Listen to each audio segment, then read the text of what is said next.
अस्सलाम वालेकुम दोस्तों, क्या हाल चाल है। गुड ब्रेकिंग न्यूज़ है जी। आपसे पहले भी जिक्र किया था कि 19-20 की एक्सपेक्टेड छुट्टी है अगली, तो आज अनाउंसमेंट कर दी गई है। आज 9 जुलाई 2023 इतवार का दिन है, 20 जुलाई बरोज़ जुमेरात, यानी कह सकते हैं कि इस वीकेंड के बाद जो अगला वीकेंड आना है वो लॉन्ग वीकेंड होना है। जुमेरात जुमा हफ्ता 3 छुट्टियाँ होंगी, किसी को एक ही होगी, हम जैसों को आधी छुट्टी होगी।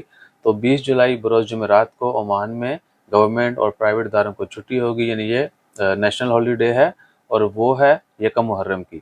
न्यू इस्लामिक ईयर जो है वो 20 जुलाई से ऑनवर्ड शुरू होगा इंशाल्लाह ताला। खैर, आप सबको नया इस्लामी साल एडवांस में मुबारक हो और दुआ करें कि आने वाला वक्त हमेशा अच्छा हो हर किसी के लिए, ठीक है ना जी। तो 20 जुलाई की छुट्टी है, एक दोबारा से लंबा वीकेंड है। उसके बाद फिर आगे 12 रबीउल अव्वल की छुट्टी आनी है, फिर आगे नवंबर की छुट्टी आनी है उसकी ओमान नेशनल डे की, ठीक है जी। तो देखते हैं बाकी दिन की जो खबरें हैं वो भी शेयर करेंगे। एक छोटी सी अपडेट है कि ओमान जल्द जो है ना इंसुलिन, ये फ्लू की इंसुलिन जो है ना वैक्सीन वो बनाना शुरू कर देगा। बस फिलहाल इसके अलावा कोई बड़ी खबर नहीं है, जैसे आती वो भी शेयर करेंगे। अपना ख्याल रखिए, दुआ में याद रखिए। जज़ाकल्लाह, अल्लाह हाफ़िज़।